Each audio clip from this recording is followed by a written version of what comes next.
Put that mic back up there for me. Okay. Watch that.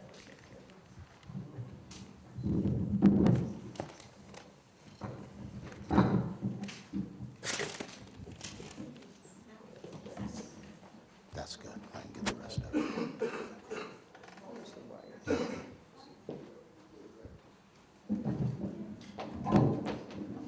Hotel. How's everybody doing? I'm very proud of Carolyn. You know, she's chair of Contra Costa Black Studies, and many of her students came to us, and they would all say they came from Carolyn. Then they would tell us how hard her classes were. And then that reminded me that I needed to tighten up even more. You know what I mean? So it's kind of a mutual thing. This is a fundraiser for the African Children's Advanced Learning Center, and Sister Dr. Pacey Mtambuzi just gave you a background on the school. I just want to acknowledge Robert Woods, who is a major teacher here.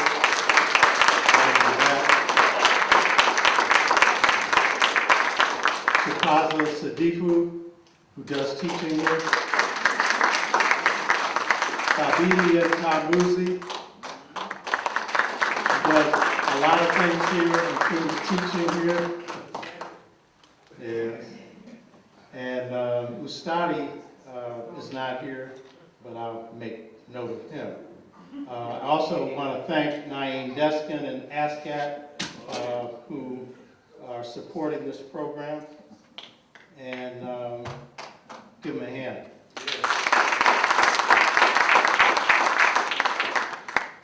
Also want to make just a couple other acknowledgments, and this one person that I'm going to acknowledge here doesn't want the acknowledgement, and I gained consultation on this, and we both agreed that we should do this.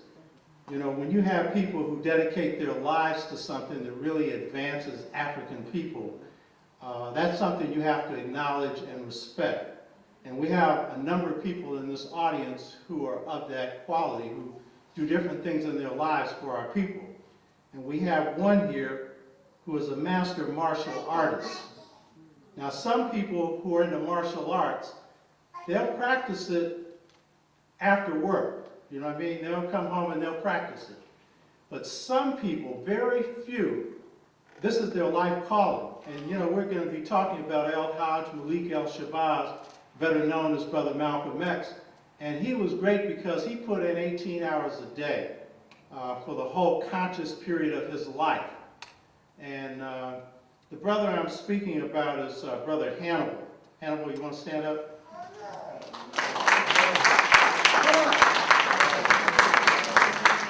Some of y'all here know him and some of y'all don't, because he likes to go incognito. You know what I mean? 40 years master martial artist. All right. 18, 19 hours a day. I'd say, how long you practice, Hannibal? And when we first got into 10, 12, 14, 18, this is his life. He's mastered 10 schools of the martial arts. Most of his masters only know one. And he's always learning from somebody. One of his specialties is Choli foot. Thabiti don't talk about it, but he's been a student of his for 20 years. He don't talk about it. You know? I'm a new student of his. You know? I'm new. He's got some other students sitting here with him. He never travels by himself. You know? Martial artists are like that. Now they could clean out a house by themselves, but he'll always teach us. He said, the baddest person always has backup. See, everybody else thinks they're bad. You watch these movies, they think one person could go take everybody out. Well, actually, he could. But he's smart enough to know he needs some backup. You hear me? And what's also good about this brother is that he has put his African thing into this. This is one reason why he's going to all these different schools. But his style of teaching is jazz-like. When he starts any class, he'll say, well, let's do this.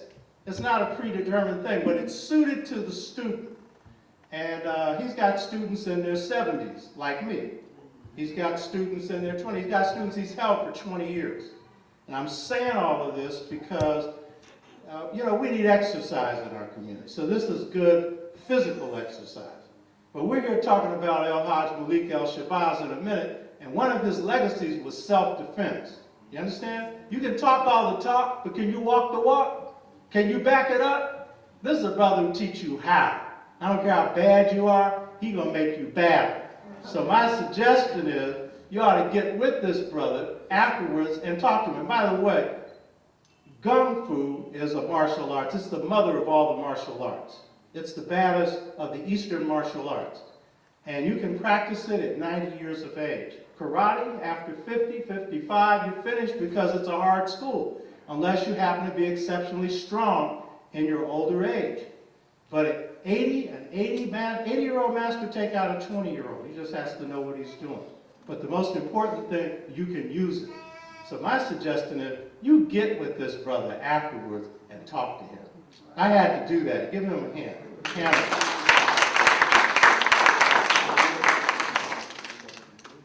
My presentation this evening is on El-Hajj Malik El-Shabazz. The topic is by any means necessary.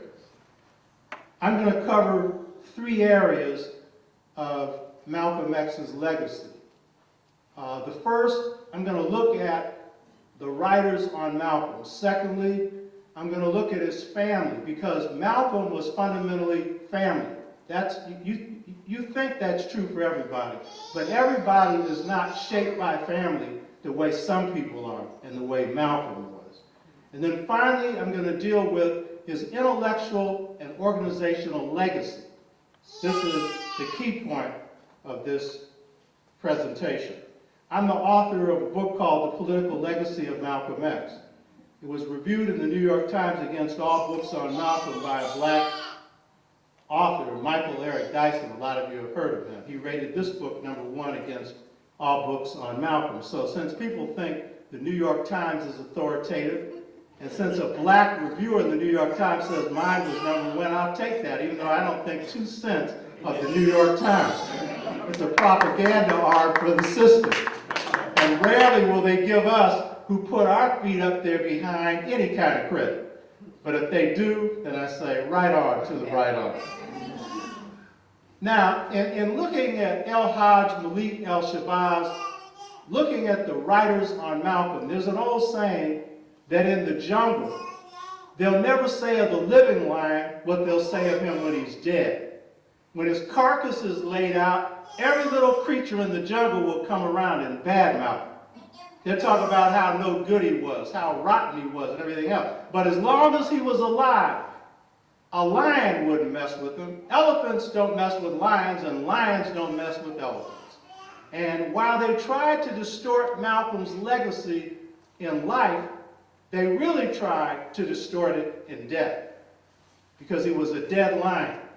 And they figured that they could make whatever they wanted of him. And it's important to start with Malcolm's legacy looking at both the distortions and the truth. There are 3 levels of writings on Malcolm. One level are the writings that have been commissioned by the white power structure. These writings, the writers have received good money to do their writings. One of these authors is a man named Goldman. And he wrote a book called The Death and Life of Malcolm X. Big old thick book. We're going to talk about him. They get big money and they get to do a job.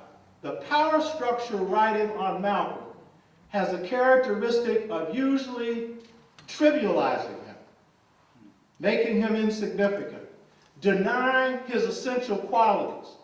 And usually they will raise something up that looks like a compliment, but is the ultimate insult.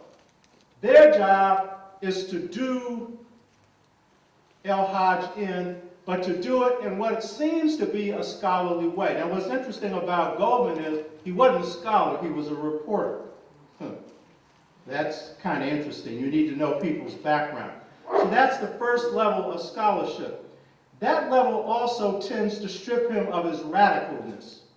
This is the most important feature of the system scholars. And the worst system scholars hit under the belt. And they come up with versions of Malcolm that if you believed it, you wouldn't want anything to do with it. And the reason that the system scholars come out is El-Hajj Malik El-Shabazz was so important in terms of the black liberation movement that if you could distort his image, you could distort the movement. Because the activists relied heavily on the thoughts coming from El-Hajj Malik El-Shabazz. So this is the first level of scholarship. The second level of scholarship comes from the white left. These are Marxists. Some of you may not know what that means. These are people who come from the thought of Karl Marx, a white revolutionary, so-called, who believed in overthrowing capitalism. The main writers who come from the left come from an area called Trotskyism. It's a man named Leon Trotsky who was the second most influential person in the Russian Revolution, next to Lenin. And the thing about Trotskyites is they claim to like nationalism. They particularly claim to like black nationalism. So their form of scholarship seems to embrace you. Beware of the snake that embraces you. If it's a boa constrictor, you may find yourself embraced to death. And this is the nature of the book, Malcolm X, The Evolution of a Revolutionary, by a man named Breitman. And this is a work that we'll look at. And then there's a third level of scholarship. And I don't mean to rate it third, but this is the third level. And this is the sincere scholarship. This is the scholarship that usually comes from black writers. And it has varying qualities of scholarship. Some of the scholarship is very good. Some of it may be scholars or people who knew Malcolm, and they wrote a book on him, and they gave you a piece of Malcolm. But books like John Henry Clark, Malcolm X, The Man in His Times, that's an edited version by people that knew Malcolm, including Malcolm's wife. That's valuable research material. And I must say, to honor John Henry Clark, who's no longer here, for people that don't know, one of our greatest scholars who lived until his late 80s, became blind. John was supportive of many of us and was very supportive of me. And when he read my book, The Political Legacy of Malcolm X, he offered to let me have access to all of his notes and all of his resources because he was a principal foreign policy advisor to Malcolm X. So these are the three levels of scholarship. Books like Unraveling the Assassination of Malcolm X by Babazak Kondo. Most people don't know about it. It's the best book on the assassination of Malcolm X. This is a young brother in his 40s. So these are the three categories of scholarship. I'm going to briefly go through a few of them because in setting the stage for Malcolm, many of us have been exposed to some of this, and particularly this first author, you've been exposed to, and many of our views of Malcolm have been shaped by it. And Malcolm had this saying, he said, the propaganda arm of this system had the ability to make the criminal look like the victim and the victim look like the criminal. And they did the same thing with Malcolm's image. They distorted it to its maximum. And the first book to do that is a book that you may not expect me to cite first, is the Autobiography of Malcolm X by Alex Haley. Now, Haley's book falls into two categories that I've just listed because it's a power structure book in that it's financed by a major corporation, but it was dictated by Malcolm to Alex Haley. So you would think this would be a good book, no matter who paid for it. The problem is, in 1966, I was at my father's place. I had been organizing in the Hunters Point, had been attacked by 18 guys. I faced 3 assassination attempts in my organizing, and this was one. My arm was in a cast, and my ear was kind of hanging, and I was kind of in bad shape. And Eldridge Cleaver, along with Marvin X, came to my house. My book, The Integration Trap, Generation Gap, goes into this. And I remember Eldridge had a big pot belly at that point because Eldridge would expand and contract. And I knew Eldridge because our organization had allowed him to meet at our headquarters. And his lawyer had been the lawyer in Carr. Her name was Beverly Axelrod. He dedicated his book, Soul on Ice, to her. She was a Jewish American. And so I knew of him. We had a relationship. And so he came in and he said, the Panthers, he was not then in the Panthers. He was writing for Ramparts magazine, just come out of prison. But he was beginning to forge a relationship with the Black Panther Party. He said, Betty Shabazz is coming to town, and we're going to have a rally in the Hunters Point, and we'd like you to endorse it. And I said, yeah, of course. There were some other things I had to say to him that I won't go into in this presentation. I wasn't able to make that rally, given my physical condition, but I received a report on Betty's presentation. Betty said that when Alex Haley was getting ready to publish the book, the government pressured him to keep key chapters out of the book. All right? Along with John Henry Clark, I'm the only major scholar that knew that, because after that revelation, that was never discussed anymore. I think Betty was too concerned to share that information anymore. And of course, she had the armed security of the Black Panther Party. She felt very secure, so she gave that information out. After that, it was not revealed. Alex Haley died. His manuscript went up for sale. And it was bought by Anita Baker's husband. He's a wealthy real estate investor. He bought the whole manuscript. And in it were 3 chapters, not an autobiography: the political, social, and economic legacy of Malcolm X. You get it? Yeah. So you think you got the story in the autobiography. And what you got was good. It was about the transformation of Malcolm. It was Malcolm in the nation and Malcolm in the hood. And that's what Spike Lee's movie was about. And by the way, I wrote Spike Lee and thanked him for getting ready to do the film and warned him, told him this information, and sent him some material.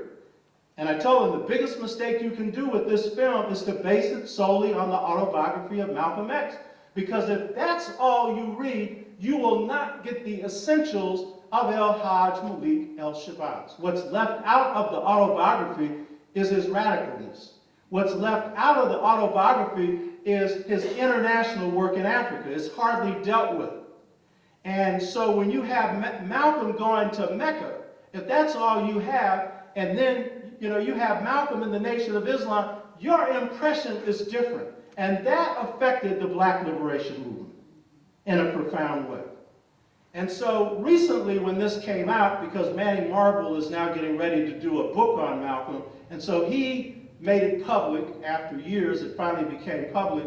The publisher said, we didn't publish those chapters because it was too controversial. You mean that you wrote a book on the most controversial Black man in the United States of the 60s, and you were going to leave out something that was too controversial? I thought controversy was what sold. It's obvious you left it out because it wasn't in your interest to include it. Don't expect your enemy to finance your liberation. And so understand that the autobiography fits between 2 areas. One area that seems to be positive because it came from Malcolm, and the other area, because the lion is dead, because of what's left out, it doesn't tell the story. So that's the first one.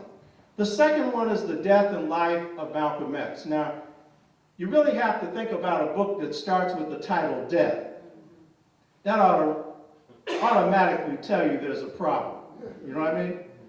Everybody has 2 certain things about them. They live and they die. So if that's all you're going to write about, then what's the point? We all do that. There's nothing exceptional about that. You know what I mean? It's what you do in between. So why wouldn't you say the life and death of Malcolm X? Because I think psychologically, he was getting ready to do a death job on Malcolm. I ain't spending much time on these crackers here. Excuse my term, crackers. That's what I said, because that's what they are. Ku Klux Klan style, except they get to write a book, so they get to be intellectual crackers. And let me show you just how cracker he was, because all I'm going to deal with is their premise. What does he say? He says, this is a white book about Malcolm X. He didn't say a right book, a white book. I understand the pages are white. You understand? But I know what you mean. This ain't just a white man's writing about the book. He's got a white mentality. And then he says, anyone that doesn't believe that a white man can write a book about a genuine black man should just tune out. After you bought the book, he's telling you to not read it because he wants you to buy the book. Now this is truly white supremacy. Malcolm said of white boys, he said, in America when they say white, they mean boss. And so you're going to read a book where the white boy is the boss. He's going to tell you right away that, of course, he's writing a white book about Malcolm, but you're supposed to accept the fact that given the history of 400 years of white supremacy, and a white person who says he's writing a white book on Malcolm, that it's white, he ain't even making an attempt to deal with the black side of Malcolm, that it can be the right book. You're supposed to accept that. What's his premise? This is what he says, and he says, notice, white people get ready to do you in. They always do this. If it's racism, they say, this is not racism. That's always the first thing they say. And if they're getting ready to really do you in, they're going to say, I'm not going to do you in. You hear me? And you're supposed to fall for it. And so his premise starts with, I do not mean to demean him. Do you hear me? Uh-oh. Here it goes. Now listen, this is a thick old book. And by the way, when my book came out, I called Tony Brown. Tony Brown's German, and called him and said, I got a book, Political Legacy of Malcolm X. He asked, what is it about? I told him what it was about. He said, send it to me. I sent it to him. A year later, I hear nothing from Tony Brown. Here's Peter Goldman being interviewed by Tony Brown. You hear me? In his study. So he looks like a scholar. He's a damn reporter. But he's looking like a scholar. And then, he's saying, my research shows that the FBI had no role in the assassination of Malcolm X. And of course, you know anything about Tony Brown. Tony Brown is a black Republican, the only one that got an interview with Ronald Reagan. You know what I mean? So I know why he didn't interview me. But 10 years later, he says, oh, by the way, I was wrong. It looked like the FBI was involved. You know what I mean? After his book was out there and sold through who knows how many printings, you know what I mean? So this is what he says. I don't mean to demean him, but this is what he said. Malcolm X was not a fundraiser. He said he didn't have much interest in organizing. He's really referring to his last year and a half, because you can't say that about his whole record. He said he didn't have time to shape a program. He was not a strategist, and he was not a seminal thinker.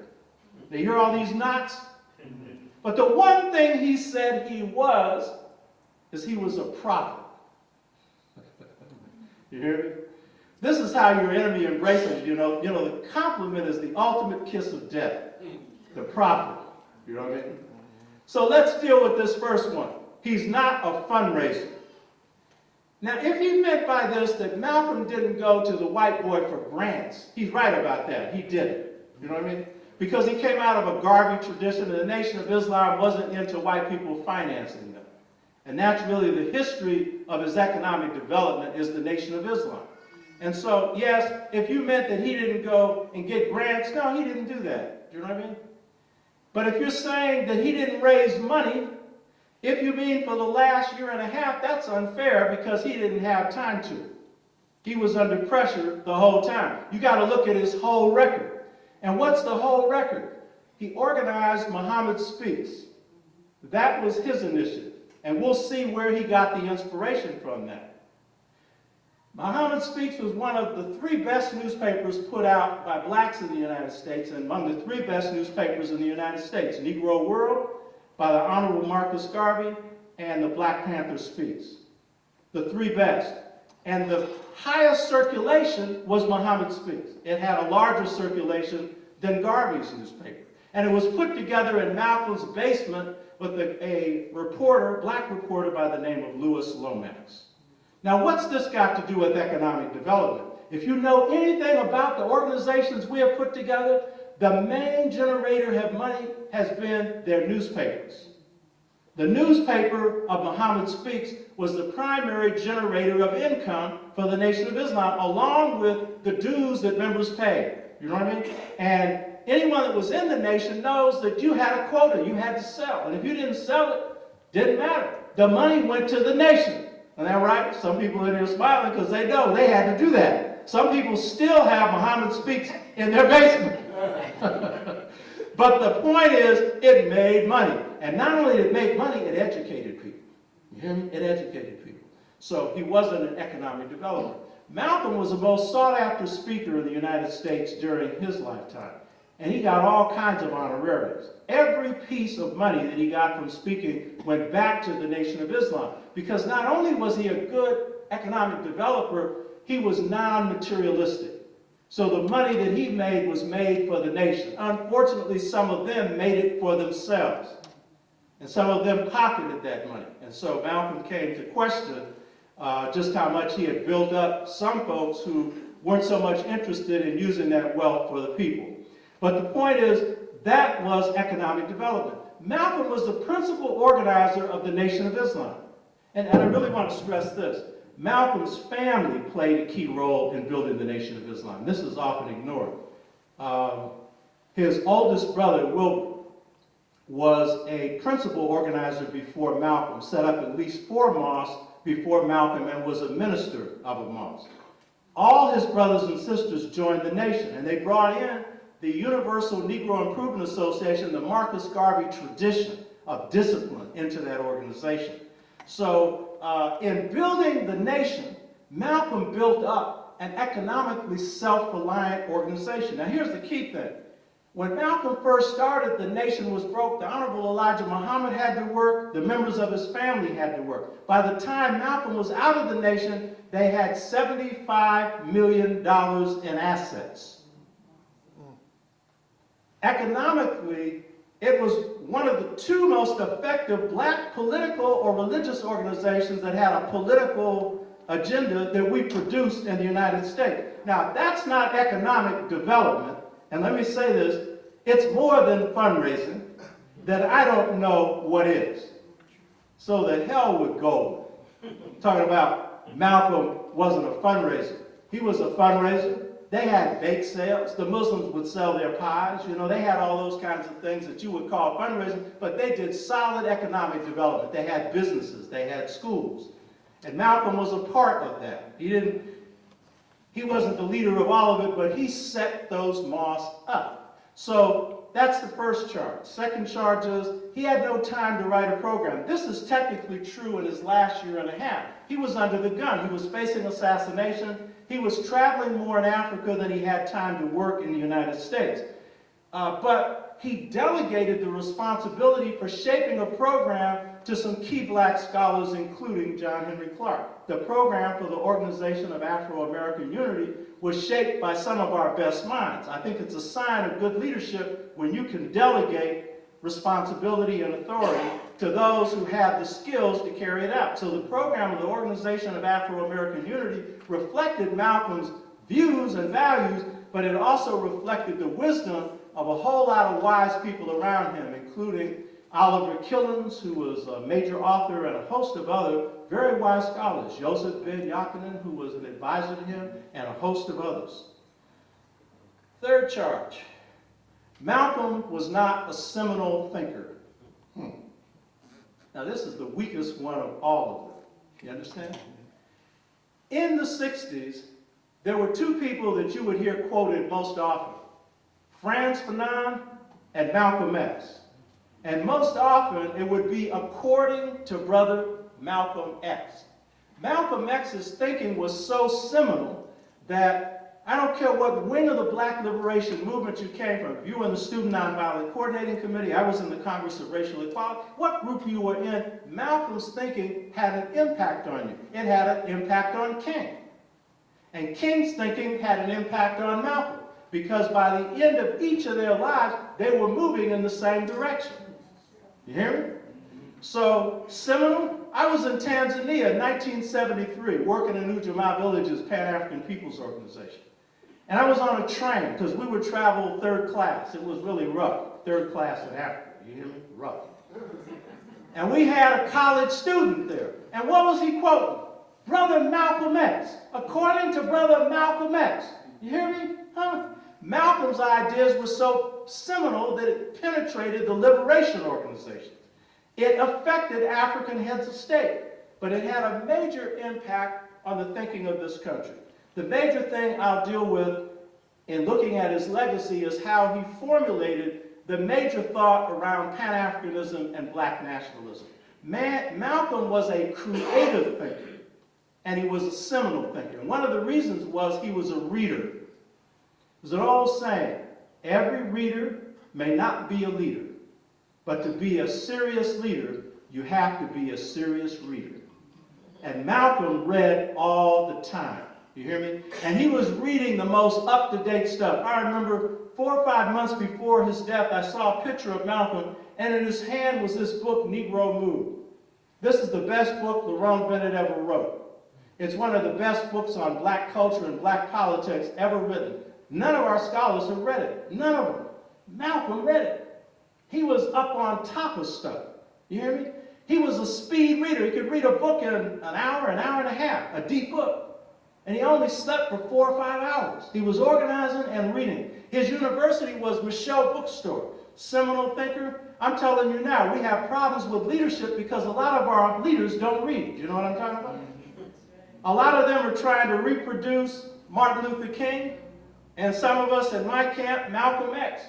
And they're quoting all the old stuff. But there's new situations affecting our people, and you need to do your homework to figure out how to deal with it, how to end the death in our community right now, how to deal with youth who've been priced out of any future right now. You understand? So the thing is, Malcolm was doing that. So these charges by Goldman were designed to minimalize and trivialize him. And then he said he was a prophet. For a while, I kind of accepted that. There's a reasons for it. I was working out Friday. You know, the best time to think sometimes is when the adrenaline is flowing. And the adrenaline was flowing. It suddenly came to me, no, that's not correct. Malcolm was prophetic, but he wasn't a prophet. There's a difference, you know? The prophet Muhammad was a prophet. The angel Gabriel gave him a message, and it became the Holy Quran.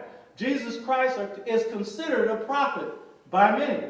Buddha was prophesizing something around nirvana. You understand? Malcolm never claimed that. He was a spiritual and political leader, but he never claimed to be a prophet, but he was prophetic. Malcolm was able to predict things. He had that gift. I don't have it. Most people don't have it. Garvey had it.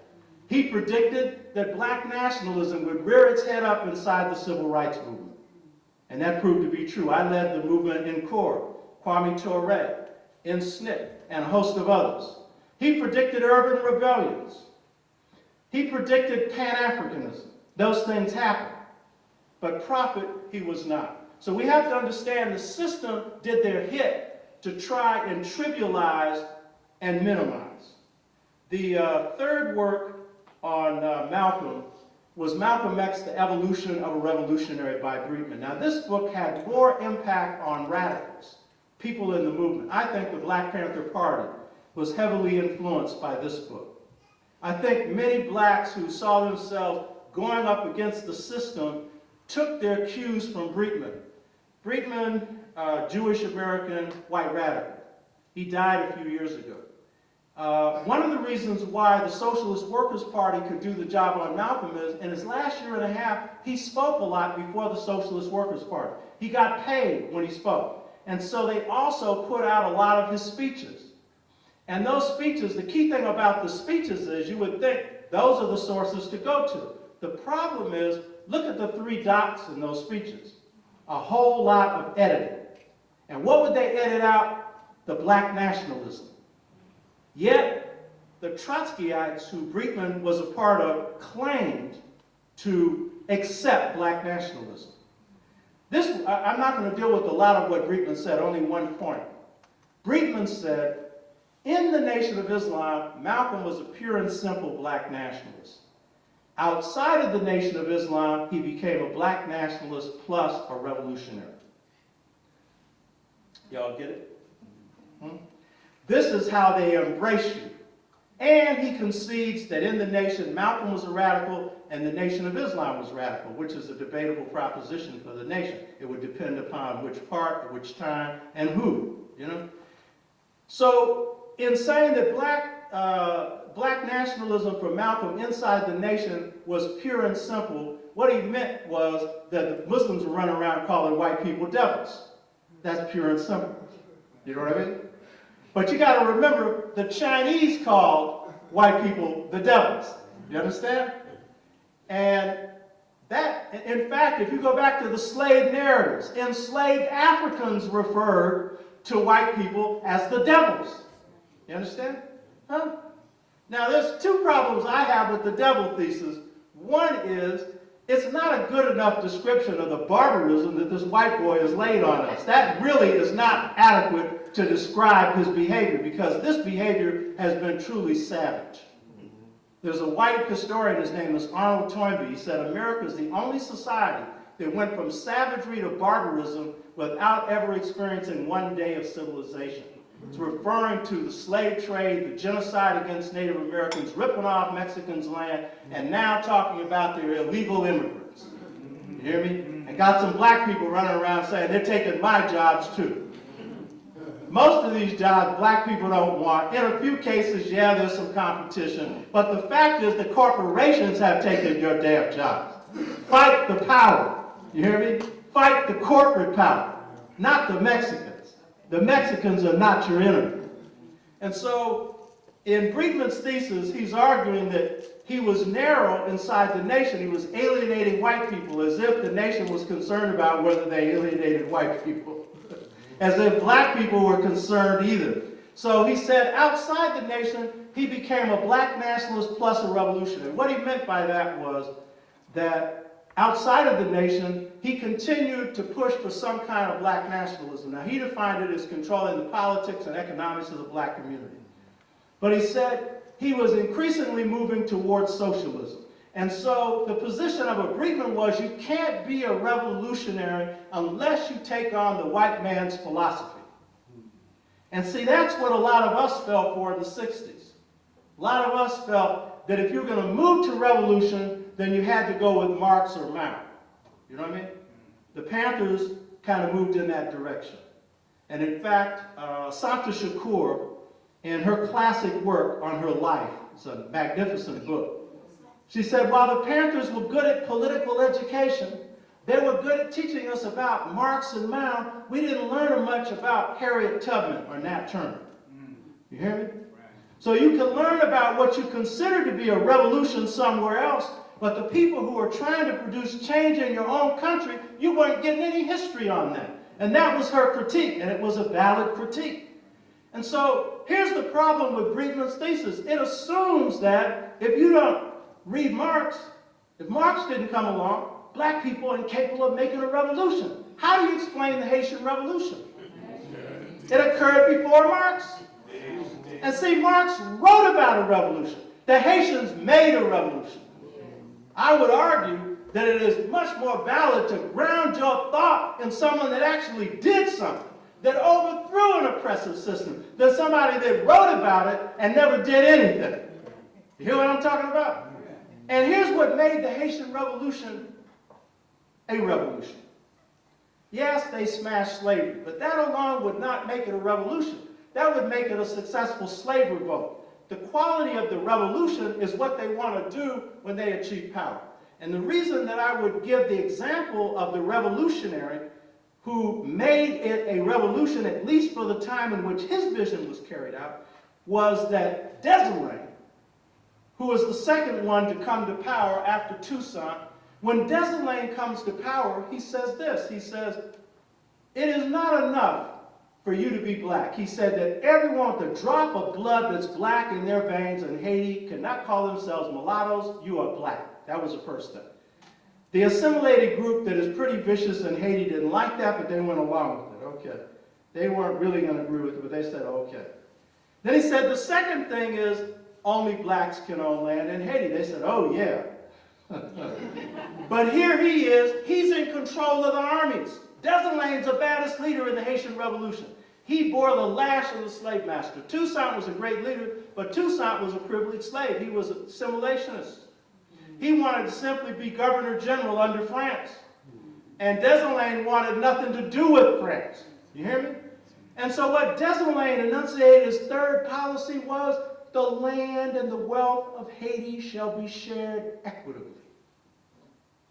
That's what made Haiti up to that point revolutionary.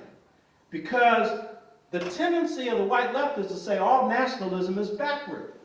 And it's true. All white nationalism I know of is backward. The American Revolution was backward. It was reactionary. They taught freedom, justice, and equality so they could kill Indians and enslave Africans. And so the rich could get richer, because when the Constitution was written in this country, 1%, George Washington being the richest of all the whites, controlled 50% of the wealth. Now, 1% controls 90% of the wealth. You hear me? So if you call that a revolution, then I would say it would be, as Warren Buffett said, yeah, there's a class war and my class is winning, and so I guess the people who are in power, they could say it was a good revolution for them. They got everything. And everybody else got almost nothing. And if you see the fall of Wall Street right now, you should be getting a message. You hear me? More of the same old is going on right now. So you have two types of nationalism. One in which an elite benefits itself. That's what you see all over Africa right now. You hear me? And you have another form of nationalism that is revolutionary. And Malcolm represented the revolutionary wing of black nationalism. This was a guy who didn't care about wealth for himself. He cared about the well-being of his people. Malcolm was not identifying with the elite. As he said, I'm a field black. He cared about grassroots blacks. And if we want to be honest today, poor black people, for that matter, poor people, are not on anybody's agenda. Am I telling the truth?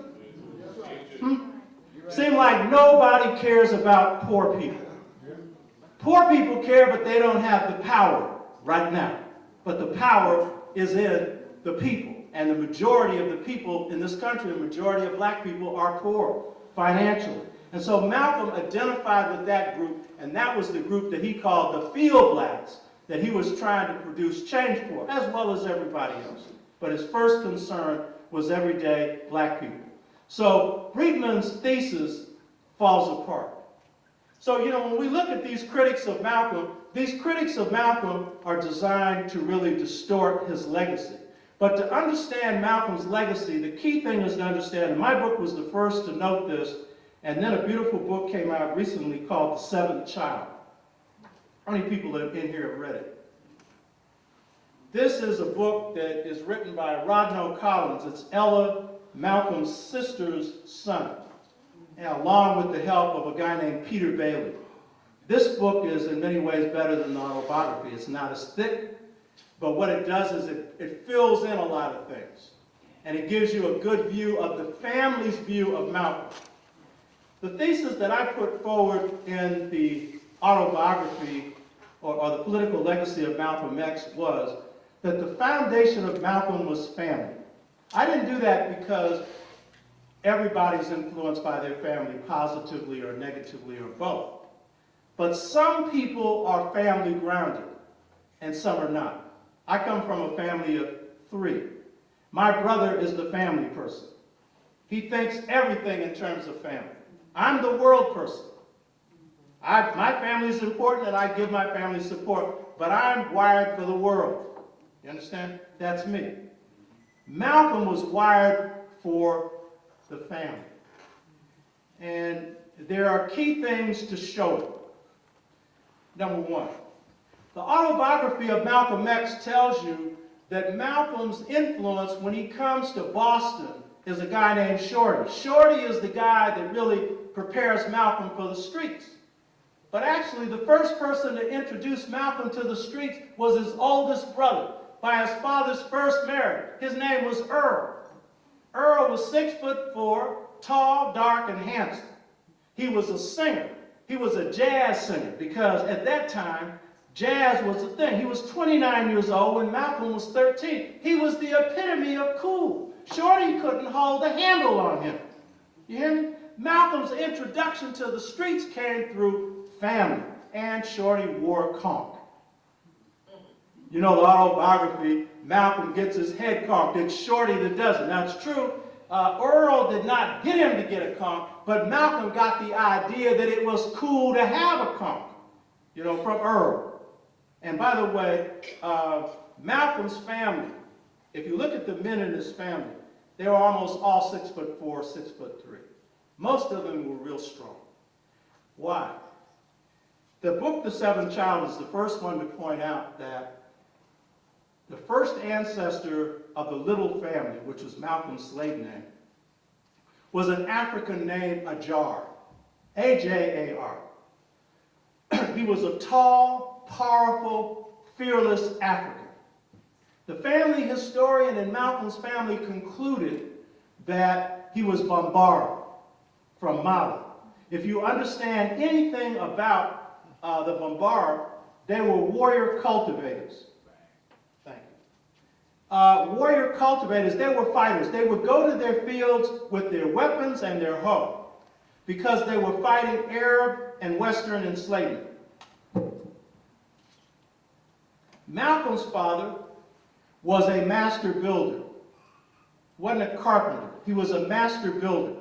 So he also passed that down to his children. He was a fierce fighter. He took nothing from white people. And what's interesting is he was a house slave. Now remember, Malcolm said he was a field slave. Malcolm characterized the field slave as the one who loved the master more than the master loved himself. If the master got sick, he'd say, "What's wrong, boss? We sick." But all house slaves weren't like that. There were house slaves who poisoned their masters. There were house slaves who hated their master. Ella Baker's family came from a house slave woman who refused to marry one of the master's children and was put in the field because she was proud of being black and would only marry a dark-skinned black person. You understand? So while it was true, most house slaves had this love of the master. Most house slaves, given a chance, would betray a rebellion. There were house slaves who would join a rebellion, especially if you had someone like Denmark Vesey with a voodoo doctor named Gulu Jack. Because when Gulu Jack got through with a house slave, he became a field slave. And he no longer loved his master. You understand what I'm talking about? So the thing is, a thing about the little family is the seed of rebellion was passed from a jar to his great-grandsons and daughters, to his grandsons, and to the sons after that. And if you look at every generation of the littles, they were fighters. Every generation. And if you talk about Malcolm's uncles, almost all of them died at the hands of the Klan, but they were all fighters. And they were fierce fighters. Malcolm's eldest brother spoke of Malcolm's father, which you've heard about in the autobiography. And Malcolm's oldest brother, Wilbert, was himself 6'4", big hands, very powerful. Malcolm was 6'3", but Malcolm didn't have the physical strength of the rest of them. He had more of the mental strength. You know, he was more the fighter of the mind. He wasn't too good with his fist. If you remember in the autobiography, he got whipped a couple of times by a white boy, which is the biggest insult that a black person could face. Because his younger brother, Reginald, was a fighter. And they were all embarrassed by this. And I'm going to tell you something, the seventh child, you all might not want to hear this, but this didn't come out in the autobiography. Malcolm was trying to be a little pickpocket. He wasn't a very good pickpocket. He tried to pickpocket some white girl. She happened to be a wrestler. She bounced him off of 3 walls, you know. So Malcolm was bad when it came to his talk, but physically, he wasn't no fighter. It was the rest of his family that had that particular gift, you understand? So Ajar passed the seed of rebellion on to Ella. Ella was a fighter, Malcolm's sister. Passed it on to all of his family. And so family was key to Malcolm. Central to Malcolm was his mother, Louise Little. Very little is known about Louise Little. If you read the autobiography, as Wilfred said, she comes across as a tragic figure. This is in part because Malcolm was very young when he was separated from his mother, so his memory of his mother is dim. Wilfred remembered more because he was the oldest child, so he had to look after the children when the mother was trying to take care of everything. So the mother, in fact, was a very heroic figure. She was very smart. She was a rebel. She was a thinker. She was a leader in the Universal Negro Improvement Association. There's a very important book that most people have not seen. It's called Ghosts in Our Blood. It's written by a brother named Jan Carew. I know this brother. We appeared on a couple of programs together. He's from Guyana, 6'4", bad brother. He's a professor. Now he's retired. Advised the Mexican government on agriculture. Has all kinds of history in him. He interviewed Wilford, and then he went back to Grenada and interviewed Malcolm's mother's best friend, an old lady who was about to die, who had a memory like an elephant, like most African people. You know what I mean? And what did they find out about Malcolm's mother? We know in the autobiography she had psychic ability. The psychic ability came from the Carib Indians. Some of the blood in her veins came from the Carib people. And one of the things that's interesting about Malcolm's mother, whenever she was in the States and she had a chance to, she would go to an Indian reservation and sit down and break bread with Native Americans. And y'all know that those have been our best allies in this country, and most of us have some Native blood running through our veins. And if we don't, they have been the people that gave us some place of refuge during the enslavement period. And you know that in the Florida Everglades, we fought with Osceola and defeated a number of American armies.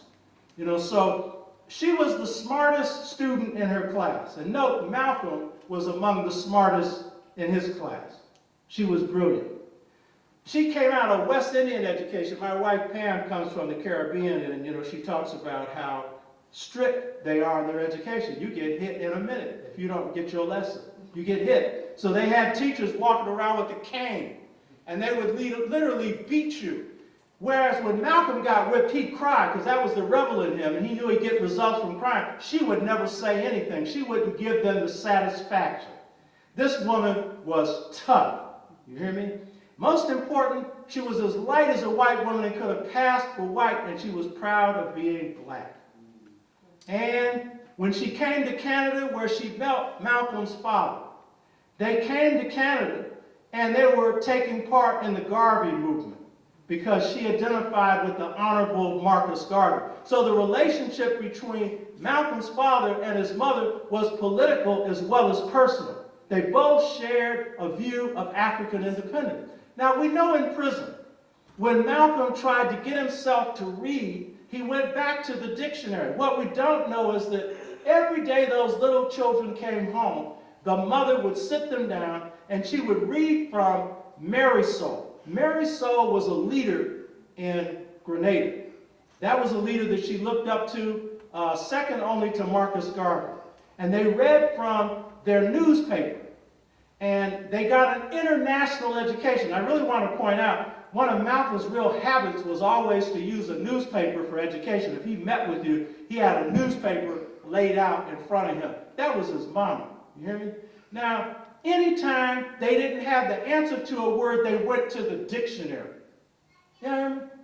Y'all remember in prison, Malcolm relearned his vocabulary through the dictionary. That came from his mama. To understand Malcolm is to understand his family. You hear me? And at the foundation of his family was his mama and his father. But the mother has been left out. And so this was a key point. When Malcolm went to prison, his mother was in a nut house. And all she had was a nervous breakdown. She was in there for over 25 years. Only in America does somebody with a nervous breakdown who's black get locked up, sometimes white too. You understand? And so she sent Malcolm a message. This is a Caribbean message. Proverb, it says, Malcolm, man, don't serve time. Make time serve you. And Malcolm made time serve him. Because in prison, he began to hit the books. And he said for the first time in his life, he felt alive. First time in his life, he began to feel free. First time in his life, he began to think for himself. And so his mother was at the foundation of this. You know that in the autobiography, Malcolm is introduced to hustling by a shoeshine man. And this is where his claim to being a hustler, a pimp, and a drug dealer, it starts there. But actually, he was a shoe shine boy. And what he was doing is referring some of the customers to some trick on the side. That wasn't exactly a pimp. But guess who the shoe shine man was? It was Ella's first husband. He conveniently left that out of the autobiography. He also left Earl out because by putting Shorty in there, it looked more street. You know what I mean? Because Shorty was into encouraging him to crime life.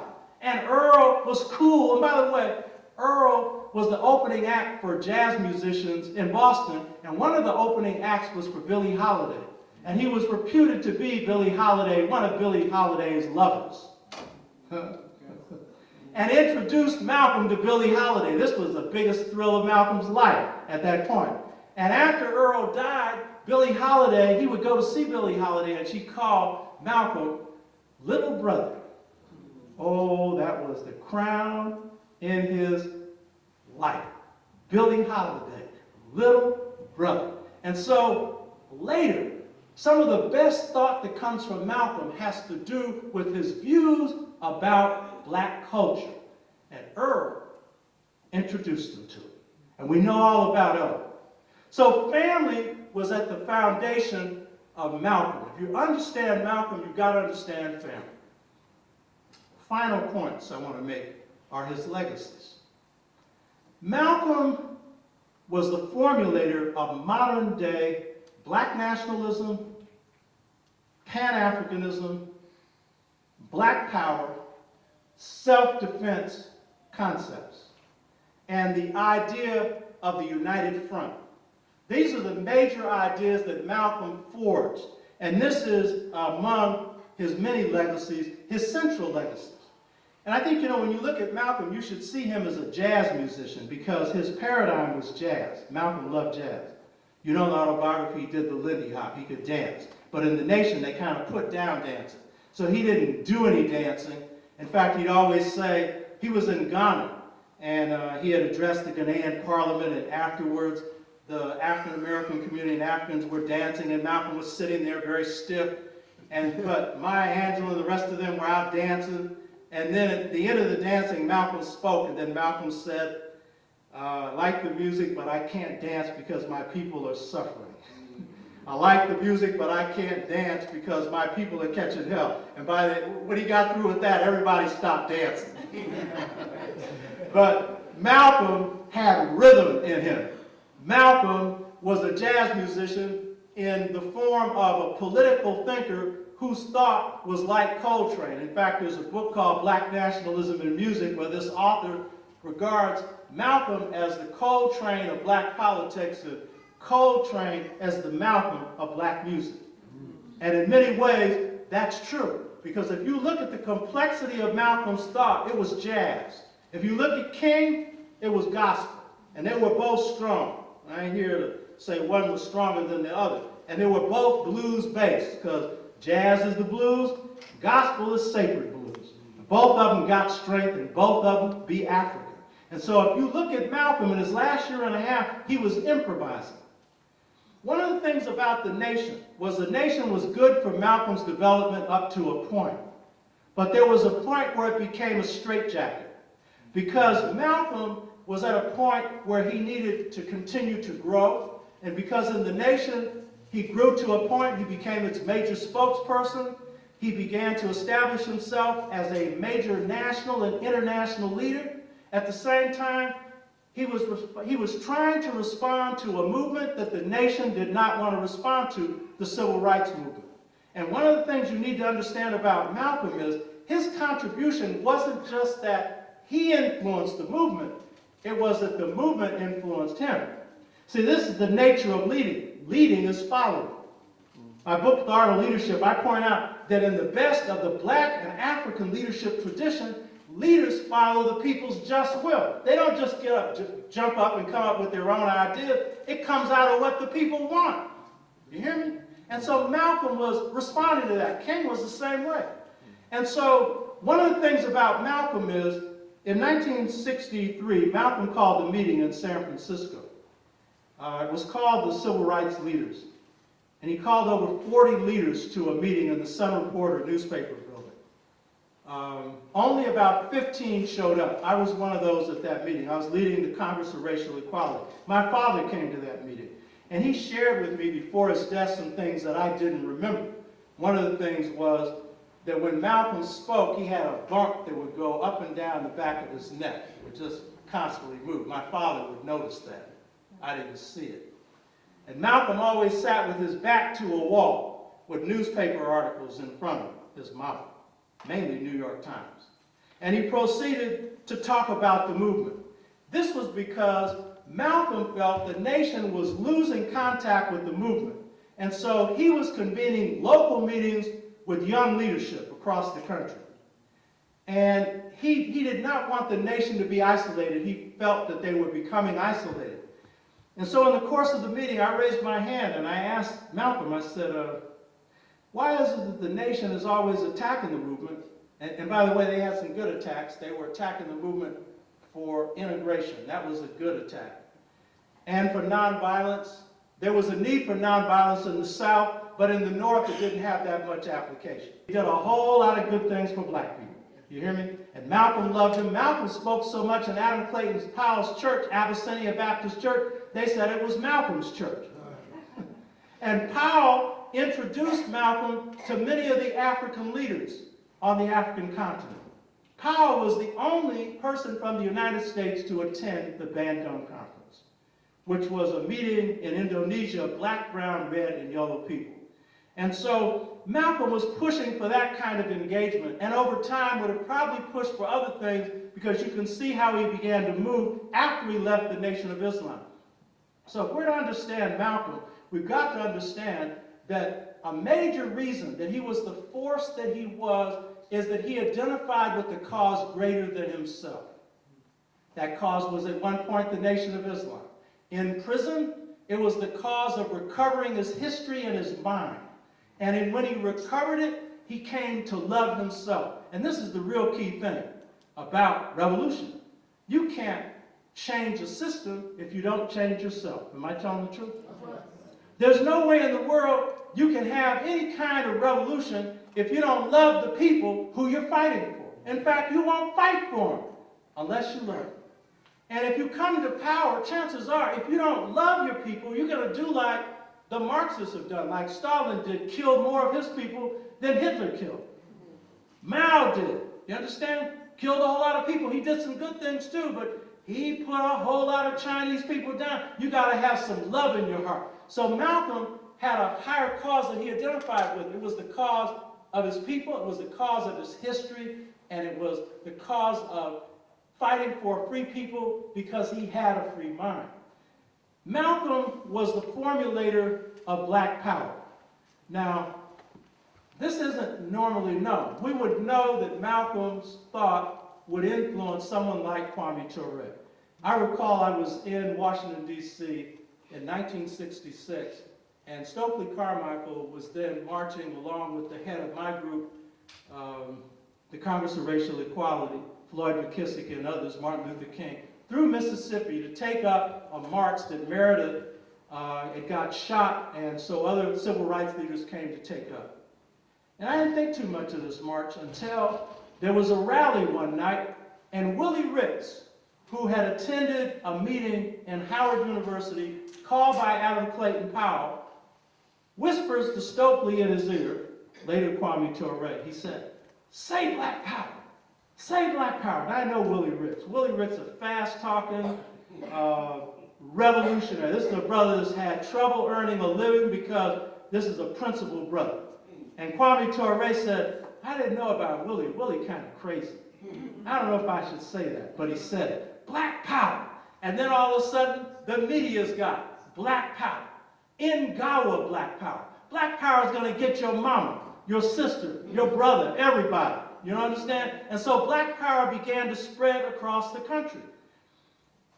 What generally wasn't known was Malcolm's role in this, and I never got a chance to tell Kwame Ture this. We're friends, and last time I saw him was 1995. In Memphis, Tennessee, he came to hear me give a speech. It was an honor. And he may have been starting to die from cancer then. I don't know. Never got a chance to tell him this. I have a friend named Paulu, and he's a special kind of engineer. And he worked all over the world for the United Nations and whatnot. He was in Africa in 1964, ran into Malcolm. And this is what Malcolm said. This ain't in no book. Malcolm said, me and Adam Clayton Powell, we're getting ready to call a Black Power Conference. So when Willie Rich heard Black Power from Adam Clayton Powell, you better be sure where it came from. Because as bad as Adam Clayton Powell was, Malcolm was the one who'd be formulating that. I know the difference between the two of them. You understand? So the ghost of Malcolm was hanging over Black Power. The weakness of Black Power was it was a slogan, not a program. But the strength of Black Power was it helped consolidate black organizations. There'd be no black studies without Black Power. The students will tell you Black Power is what inspired them. There'd be no Black Panther Party without Black Power. There'd be no Black Association of Black Psychologists or Black Social Workers without Black Power. Malcolm's ghost was over. Kwame Ture deserves credit for having orchestrated it. Whatever mistakes they made, the strengths were greater than the weakness. Even in death, he was building something. By the way, his father, Ajar, built houses. Malcolm built organizations. Malcolm built up people. Malcolm took people who were dead and brought them back to life. Nation did the same thing. Give the nation credit for that. So if we look at Malcolm, he was the architect of that. Malcolm was reformulating from Garveyism a new form of Pan-Africanism. Pan-Africanism means all African people or one African people. He was a Garveyite. When he was forced out of the nation, he formed Muslim Mosque Incorporated. And he said, the long-term objective is to return to Africa. The short-term objective is for food, clothing, and shelter for black people here. And then he proceeded to travel across the continent of Africa, made 2 long trips, and his sister Ella financed him on his first trip, thanks to Ella. And by the way, one of the reasons that Malcolm was such a good economic developer is his family had economics in their veins. One reason why that family was independent, they weren't sharecroppers. They owned their own land. And Ella was a business person, as many other members of the little family were. And so she financed Malcolm. She was supposed to go on the Hajj, but she said it was more important that Malcolm went first. And so Malcolm, a lot of focus is placed on the Hajj and how he changed. I'm not going to deal too much with that, except to say that if you think that Malcolm discovered that white people were in Mecca only when he went to Mecca, then you really don't understand very much, because you know that Malcolm was a student of history. He knew that Islam was a religion of brotherhood. And while the messenger said a devil couldn't get into Mecca, you know darn well that every color is in Islam. And if every color is in Islam, it's in Mecca. And in fact, Malcolm helped clear the way for the messenger going to Mecca in 1959. So Malcolm knew white people were in Islam and white people were in Mecca. That was propaganda. He had to turn a corner. And so he got to appear to be more brotherly. And it's true, out of the Mecca experience, he stopped calling white people devils. The main reason why I think that's a good move is when you make your enemy second only to God, you put yourself in a powerless position. Frankly, I come from a spiritual tradition. I know it's going to scare most of you. That believes there ain't no devil. If there is one, they walk on 2 legs. But upstairs, God controls all of it. I don't believe God created a demonic force second only to him, her. I don't believe that. I think that's spookism. You hear me? And when Negroes run up and say they did wrong, the devil got me to do it. No, the devil didn't do it. You did it. Don't be running around here blaming the devil. You know what I mean? But I know I'm stepping on toes here. You don't have to agree with me on this. But the fact of the matter is, Malcolm stopped calling them devils. And I think that was smart. He began to focus on the system more. I think that's real smart, because it's a devilly system, but it's a system. You're going to have to change the system if you're going to get liberation. You hear me? It's the corporate system that's got you messed up. It's a white supremacy system that got you messed up. So there was Islam. But the main part of Malcolm's trip to Africa was his meetings with Kwame Nkrumah, Julius Nyerere, Jomo Kenyatta, Azikiwe from Nigeria, and Sekou Touré from Guinea. He doesn't tell us too much about what happened in those meetings. He had good reason to. CIA was all over him. It was hard enough for him to move. His second trip in Africa was being trailed by the CIA everywhere he went. He got poisoned, you know, and his stomach had to be pumped. And that clearly wasn't the Nation of Islam putting poison in his food all the way in Egypt. You hear me? So the thing is, Malcolm had to be guarded.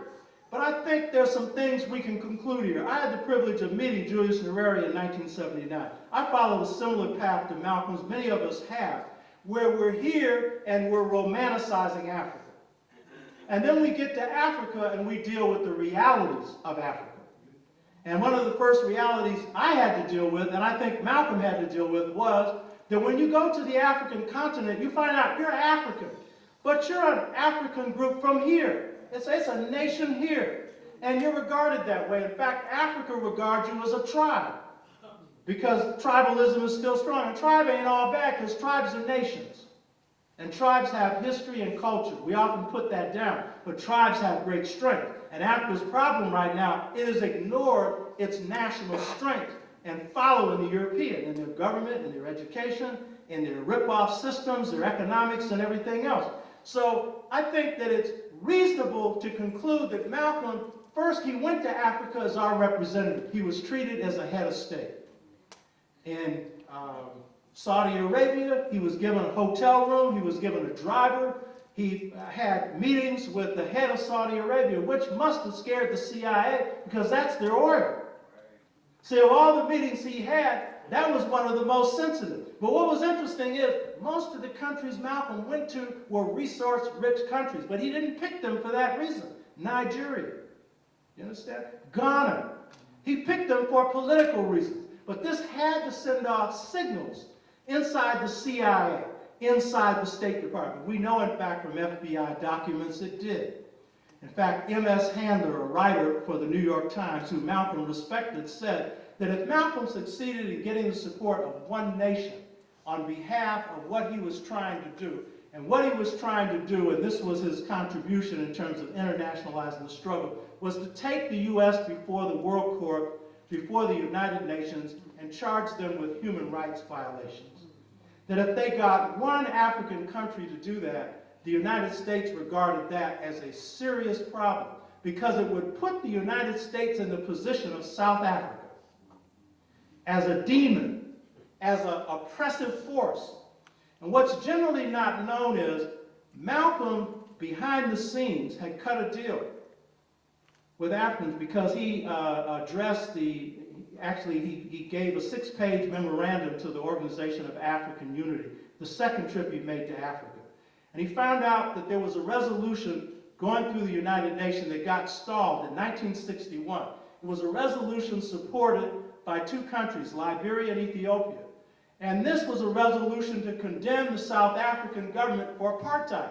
Malcolm said, why don't you link that to black people in the United States? Now, if you link that up, it's going to have traction. And they did that. And after Malcolm's death, that was raised in the United Nations. Also, we know that this is something that came out after Malcolm's death. The February 21st hit on Malcolm, there was a reason why the CIA wanted him out before March 3rd. Ben Bella, who was in charge of the government of Algeria, a revolutionary government, and a revolutionary leader, one of the Arabs who had fought armed struggle against the French, had called a second Bandung Conference. This was one of Malcolm's favorite metaphors for black, brown, red, and yellow people getting together. This is the contribution of the nation that Malcolm drew from, which I call blackism. The idea that to be black is to be black, brown, red, and yellow. It gave Malcolm a perspective for linking up with not only the African Revolution, but the Asian Revolution, the Latin Revolution. Don't forget, when Castro came to New York and couldn't get a room in a downtown hotel, Malcolm got a room for him at the Hotel Teresa. And that scared Elijah Muhammad to death, because that meant that Malcolm was linking up with a revolutionary leader, and that could bring hell down on his head from the FBI. One of the reasons that the messenger had for exiting him from the nation. One of the reasons. So what we see with Malcolm is the Bandung meeting was going to be a meeting of Che Guevara. revolutionary in Cuba, Malcolm X, and a host of other revolutionaries. Malcolm was smart enough to keep that meeting quiet. Did not want to alert the American government. But because they had spies in his organization, one of them got the information. And so that was a key reason. These two, had Malcolm been alive when the petition in the United Nations linking South Africa up with the United States had occurred, along with this Van Dun thing, Malcolm would have been there to push it. That would have become front page news. That would have been embarrassing to the U.S. With Malcolm dead, it's the 30th page. It's buried. Nobody's aware of it. Most of you don't know these initiatives even went on, even though they were reported in page 30 in the press. You hear me? So Malcolm made those moves. He was getting some support. But he also began, as he traveled on the African continent, he entered Africa a Garveyite, believing that Africans would return home. He never said this. This is speculation, but I think it's reasonable speculation. I don't think he heard a single African leader saying, we want black people returning home en masse. I think what he heard African leaders saying was, we want you to put support on the American government so that the CIA gets up off our back, so that economic development occurs here, so that Africa can become strong. Use your political power for us, and we will use our political power for you. So when Malcolm comes back, he's not talking about returning to Africa so much as he's saying there needs to be a philosophical, psychological, social, and cultural return to Africa while we begin to produce freedom, justice, and equality right here. Final point, and I'll be through. The most important message that Malcolm left was his last speech. It's called The Last Message. It's given the day after his house was firebombed in Detroit. Milton Henry, who led the Goal Organization, and his brother, who ended up heading the Republic of New Africa, who died just a few months ago. They were both leaders in this movement. He was an attorney. In fact, went to Africa with Malcolm on his second trip and interviewed him after the Organization of African Unity meeting. And so at this meeting, Malcolm speaks. He had been sedated because he had no sleep the night before. It's a 2-record album called The Last Message. He said, this won't be a speech, it'll be a talk. And it was rambling, but there were things in there that showed Malcolm's growth. It showed where he was moving. And the distortions of Malcolm's legacy, there's been a real effort to keep this out. He made this comment, the most insightful. He said, whereas he had thought the revolution in Africa was the most threatening, he had come to realize it was the revolution inside the Western House and inside the United States that was most threatening. And then he said, provided you understand your strategic position. It took me years to get the second point, because Malcolm's like a jazz player. He talked in parables, he talked on levels. You get him only to the level that you're prepared to get it. So that provided that you understand your strategic position. It took me a couple of years to digest that one. You know what I mean? So what Malcolm was saying was, what he meant by the Africans on the inside of the house are most threatening. He defined them as the Africans in the Caribbean and in South America. He said if they are from the British-speaking colonies, when those countries became independent, some of them ended up in Britain. If they're from the French-speaking, they end up in France, or Portuguese end up in Portugal. And they become a strategic threat there. But he especially meant the African in the United States. He said, this African in the United States is strategic because you're inside the house, and when you're inside the house, you can mess up the furniture. Y'all understand what I'm saying here? Huh? Now I'm going to give you what this means now, because my book, The Integration Trap, Generation Gap, goes into this in great detail.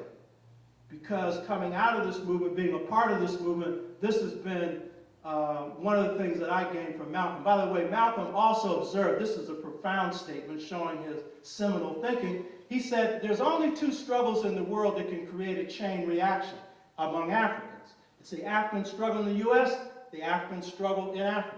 But sometimes it's in the Caribbean. The Jamaicans have demonstrated ability. There are other Africans who can do it. But the two ones, when we start rumbling, if we start rumbling here and it's political, Africans start rumbling there. When the African independence movement took hold, it led us to begin to move.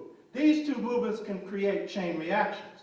But what did Malcolm mean by our struggle is strategic? Malcolm didn't live to appreciate this. And most people who have analyzed the movement don't understand this to this day. Almost all the books that have been written on the movement, whether they are white or black, have dealt with biographies of King or biographies of people in the movement, but rarely have looked at the damage that our movement has done to the system. I know I should use that word damage because some of you don't want to hear that we damage the system. You should gather from this that I'm a revolutionary. You should gather from this that if we had the power now, I wouldn't be up here speaking. I'd be a part of an army, you hear me, to take this system out. I know we don't have that power now. I know that our job, my generation, is to leave an outline of a just society so future generations can fill it in and future generations can fight to bring in a just society. White people are only going to be a majority in this country for another 20 years. They're going down to 2. And if you understand one thing about this move against Obama, that means we want to take our nation back. That means we want to end the 13th, 14th, and 15th Amendment. That means we want to go back to the good old white days where everything was white and everything was right. You hear me? When it in fact was wrong. Those days are gone. They are finished. And we buried them in the 60s because the first defeat of white supremacy occurred. You could say Little Bighorn when they killed Custer. That was good. In the 60s, we always said, we don't want to be Custer. We're Sitting Bull. You hear me? We don't, no Custering for us. But that was a battle. That wasn't a war. But when that Montgomery bus boycott kicked off, that was the beginning of the end of formal Jim Crow. We killed formal white supremacy. We didn't end white supremacy, but formal Jim Crow, formal segregation, before it was ended in South Africa. And the new right wing, you hear me? The new Ku Klux Klan, the new White Citizens Council, the new Tea Party, which is nothing but a Ku Klux Klan organization that's being dressed up as something that's relevant. That's just angry people, angry because the corporations have done them in. Well, if they're angry about the corporations, why are they talking about we want our government back? Why don't they say that we want the corporations back? Why aren't they talking about divide up the wealth? Because they're stupid. These are very prosperous whites who make up the Tea Party, by the way, who say we want the government out of our business, but we want to keep our Social Security. We want to keep our Medicare. Don't you know, fools? Those are government programs. Dummy. You hear me? Huh? Up here talking organized by Fox. How stupid can you get? Some of the dumbest people in America got you out here organized against your interests. You hear me? So what you see is this right wing.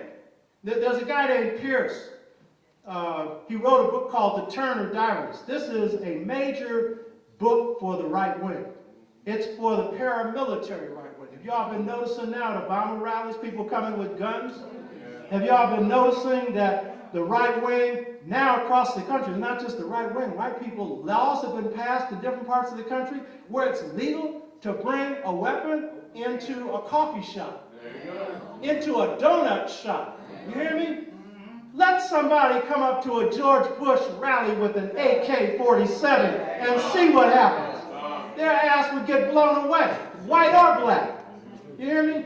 So what you got to understand is this reaction is against what Malcolm was talking about. The strategic power of black people in this country, because what happened in the 60s is we broke up formal segregation, but more important, we ended the consistent two-term presidency. These are things you don't know. Most of you don't know this. By going up against Kennedy, going up against Lyndon Lane Brain Johnson, and pushing for civil rights, they took so long, they compromised so much, that when they came up, as Malcolm called it, with their dilly-dallying civil rights, black people were waging urban rebellions. We realized that it wasn't even half a loaf of bread. And as a result, many blacks began to question the presidency. Many whites began to question it. Many people of color. And so it ended the consistent two-term presidency. Only a few presidents have been elected 2 terms since Eisenhower. And that's because there's been an erosion of confidence in the presidency. The last president stole both elections. The only way he got in. And the other one that served 2 terms didn't know what was going on the whole time, Ronald Reagan. He was out to lunch the whole time. Alexander the Hague called him the cipher president, meaning he was programmed for everything. And you know, you talk about, white people talking about, see, one of the things they don't like about the health care bill, and I don't think it's a very good bill either, but it's something. But it's not a very good bill. But the fact is, white people talking about this is a case of government intervention. You know what I mean? When you got 45 million or more people that don't have health care in this country. But because they have it, they don't care about anyone else that doesn't have it. But the thing that we have to see is the 2-term presidency was ended as a consistent 2 terms. 2-party systems, people began to not vote according to party because black people began to raise issues. The war in Vietnam. Malcolm was the first leader to oppose the war in Vietnam. Black people were the first group to oppose the war in Vietnam. Black people were the first group to oppose the Iraq war. Am I telling the truth? Yes. See, black people, our culture tends to be anti-war. Interestingly enough, pro-Army and Navy, because a lot of us gain our living through the Army and Navy. But we're against the Army and Navy fighting a war. Isn't that a contradiction? Ain't that funny? So the thing is, we ended the 2-term presidency. We eroded the power of the universities. I along with Nat Burbridge and Tracy Sims, we led the San Francisco Civil Rights Movement. We put 10,000 people in the street. Some of our shock troops were from UC Berkeley. After a year of going to jail on Auto Row for jobs where people couldn't buy cars, couldn't sell cars, but could buy them, and at the Sheraton Palace and hotels where you could go into a hotel but couldn't get a job, we forced those jobs down their throat.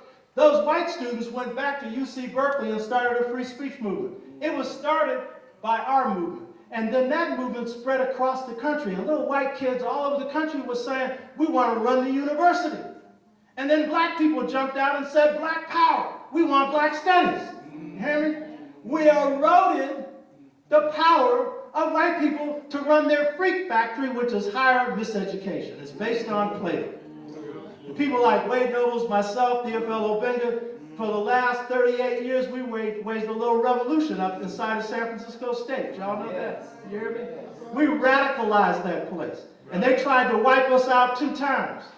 90 to 92, Hoover Institute came in to do us out. We didn't know till we beat them that it was the Hoover Institute. That's a right-wing think tank that laid out 98% of Ronald Reagan's agenda in his first 2 years. We kicked their ass. It took 2 years to beat them. And then about 4 years ago, we kicked their butt again.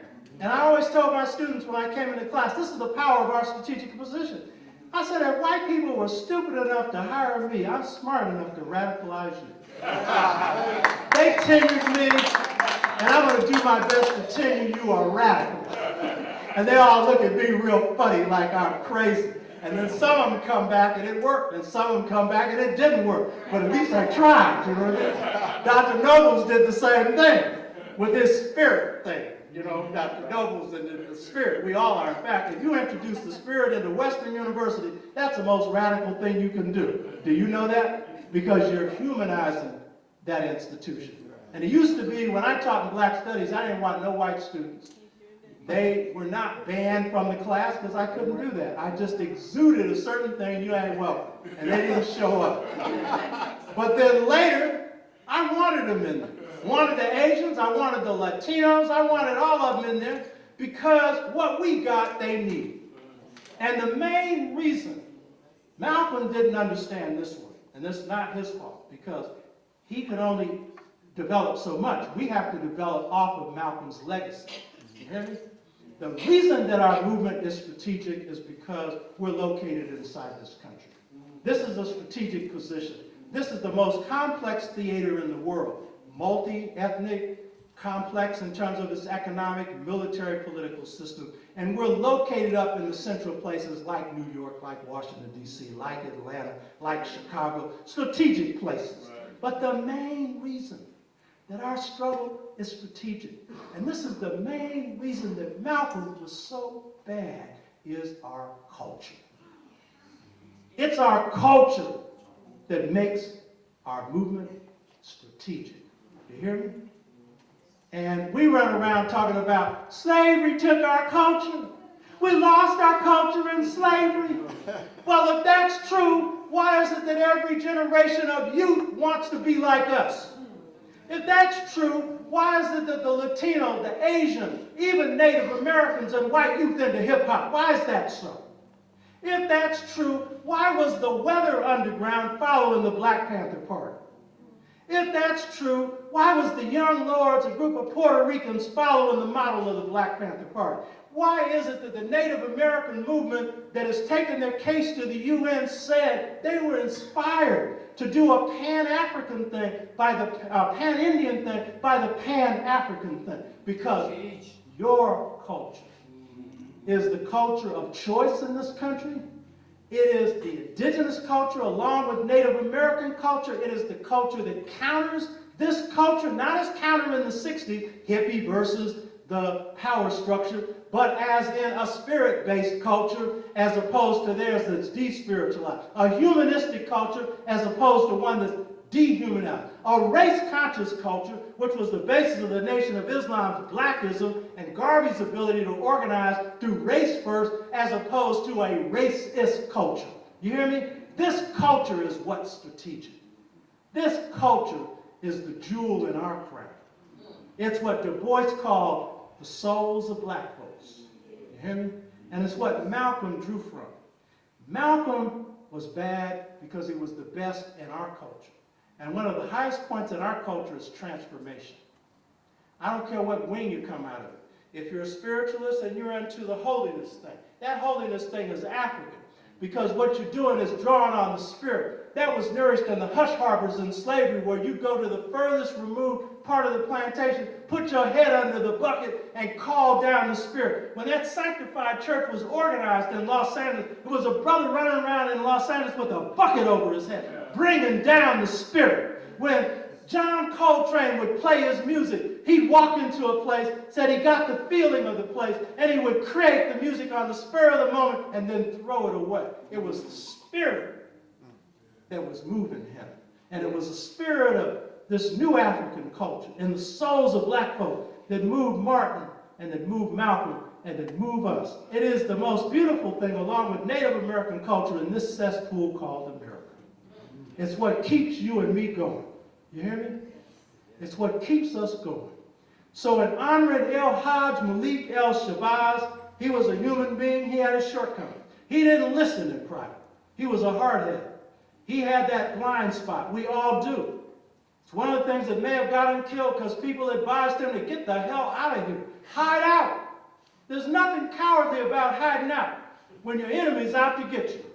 In the Russian Revolution, Lenin hid out. Until World War II reached a certain point, the Russians sent him back in a boxcar on condition he'd pull the Russians out of the war. Hey, roaches hide.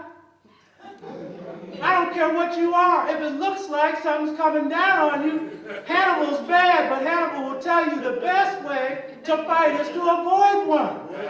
That's the wisest fight. In fact, the greatest victory in war is to win it without fighting. That's the art of war. It's the highest form. So Malcolm had his shortcomings. What we all do. He was a human being. But the baddest thing about him was when he spotted his weaknesses, he could own up to them. And I think that's the heart of humanity. And then work on it. In his last year, he was working on being able to think more because he was the best mind produced in this country, the best political mind in the 20th century, but he had blind spots in the nation. And it wasn't the nation's fault, it was his fault. And he came to understand it. So he called on us to think for ourselves. So we come to honor the best in us. It ain't just El Hajj Malik El Shabazz. We got a whole lot of best of us walking around. And a lot of these best of us, they're not well known. Some of them are our mothers and fathers. Some of them are our ancestors who have passed on. The everyday black folks who have made us what we are. So we come to honor him. Hotel.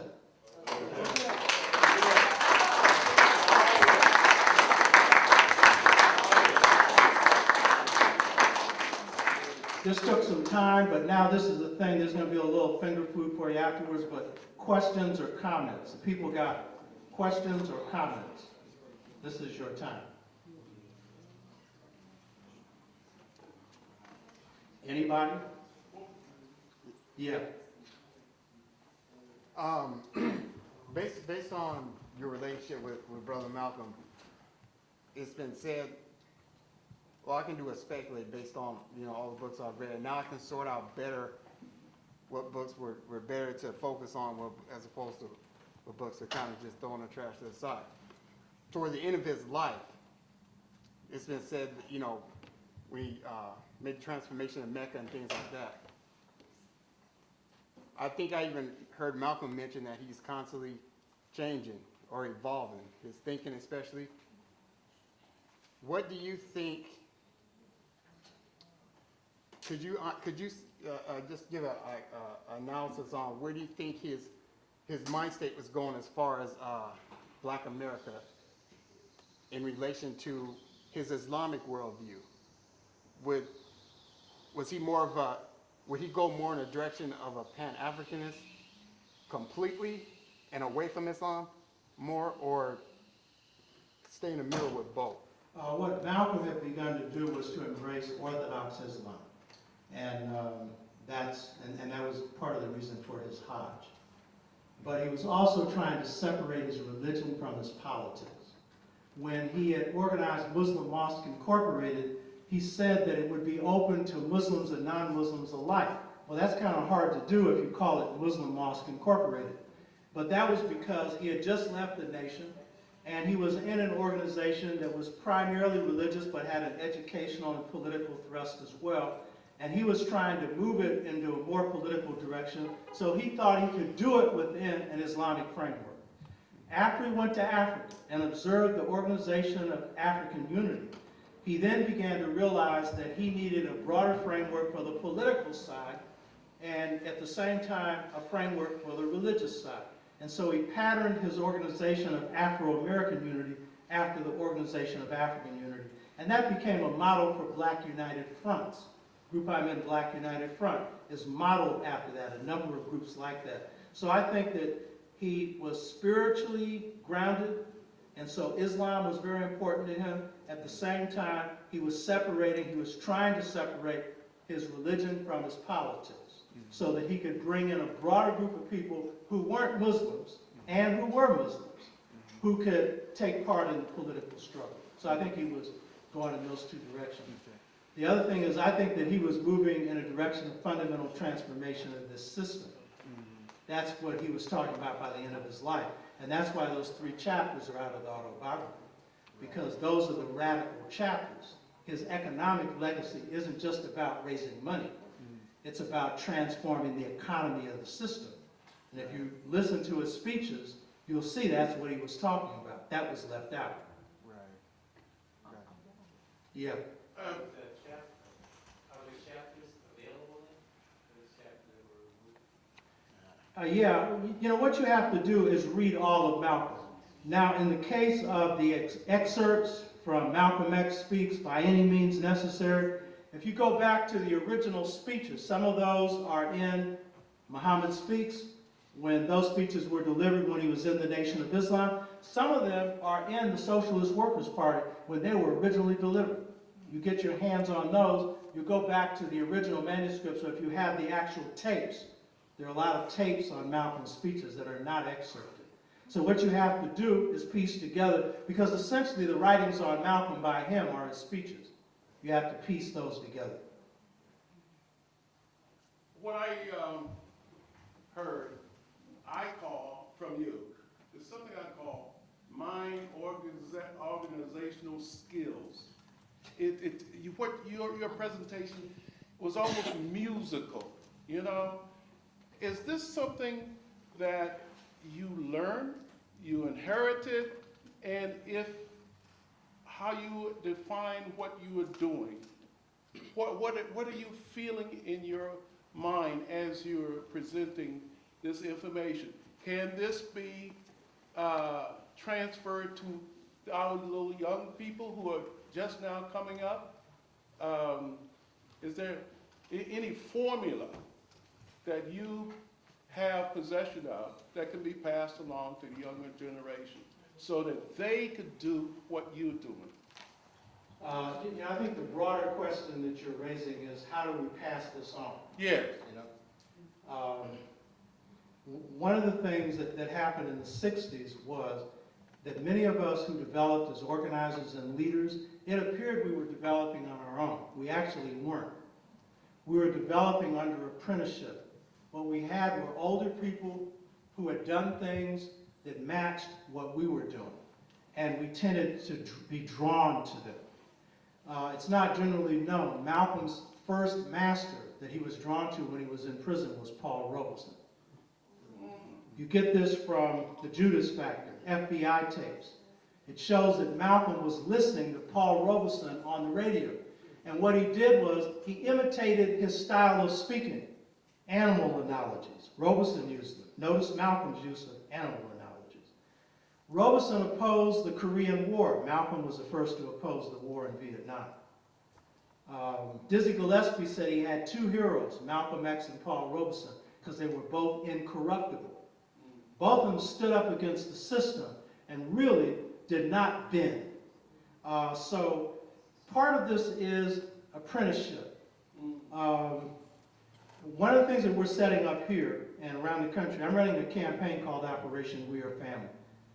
Pam, my wife, she set up a thing in Pittsburgh, Pennsylvania, went out and did some organizing last weekend and did some speaking, and met with a whole bunch of youth who were organizing around family. Most of them young ladies, 20 and 30 years old, and they're organizing out in rough neighborhoods, you know. And so we're talking about stitching these groups together so they can cooperate with each other. And so what is it that will pull them together? We're setting up what's called Purank, Amilcar Cabral, Elevator Leadership Training University. It's a 40-year leadership training program that's based on apprenticeship. And it's based on this path of transformation that Malcolm went through. Because I think one of the biggest things about Malcolm is he died as a Negro, he was reborn as a black man and as an African. And what was key about that was that transformation is what enabled him to make the contributions he made to his people. Cabral went through a similar thing. Most people haven't heard of him. Amilcar Cabral, he led the liberation movement in Guinea-Bissau. He said because he came from Cape Verde, which was an island off of Guinea-Bissau, that was heavily assimilated in mixed blood, Portuguese and African. He went to Portugal to train as an agronomist. He was the best student in his class. But he came with a white mind, a Portuguese mind. But he entered a study group, which a lot of you are familiar with here, study group. And he said, we made the decision to be African. And so he changed his mindset from European to African, from hating himself to loving himself, from thinking that he was an elite that was better than his people to becoming a servant of his people. You understand? And so this is a process that has to happen if you're passing the baton of leadership. There's got to be this mental, psychological, spiritual transformation. Life, death, rebirth. And if you have that, you won't see the level of killing that's going on in our communities, which has got to do with people stepping into someone else's culture, which is a death culture. And it's got to do with people not having hope. There's a lot of things going on behind that. So the thing is, part of reproducing this is we got to pass this baton on, and it's got to be through apprenticeship.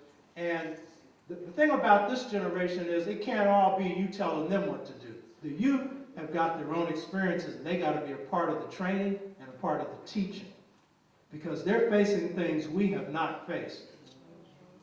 They understand things we don't understand. And hip-hop is like their means of communication. So for Malcolm, what woke him up was a jazz culture. What's waking the youth up, even though the majority of them have been put to sleep by corporate hip-hop, is conscious hip-hop. If they know about Malcolm X, it's usually behind Public Enemy, KRS-One, Boogie Down Production, or currently Dead Prez. which is meeting more young white people than young black people, interestingly enough. So the thing is, it's got to be that kind of forging around their issues now. Any other questions? I want to point out that there are some CDs in the back on Malcolm that I've done. One delivered at Wose Community Church in 1987, I believe.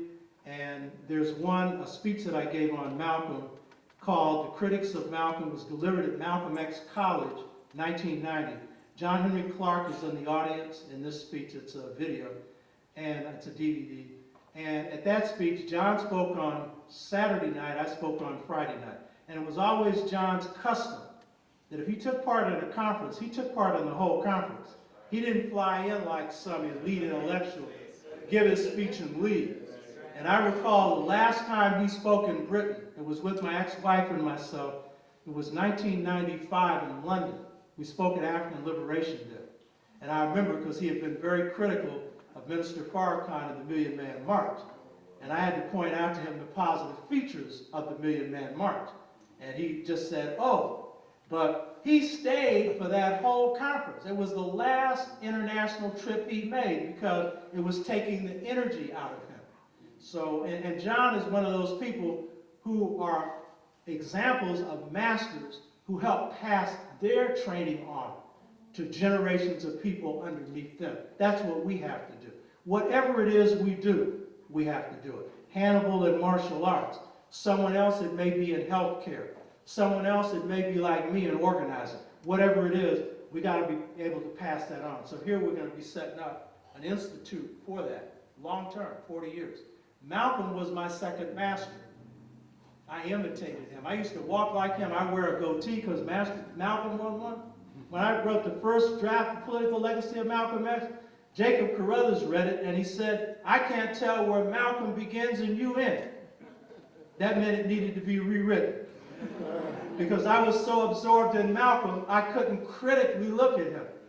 Because I was identifying him. That's the first process of a mastery process. Any other questions? Robert, you got something for people to eat or? Yes, we have some. You got a raffle too. Finger plates. Thank you.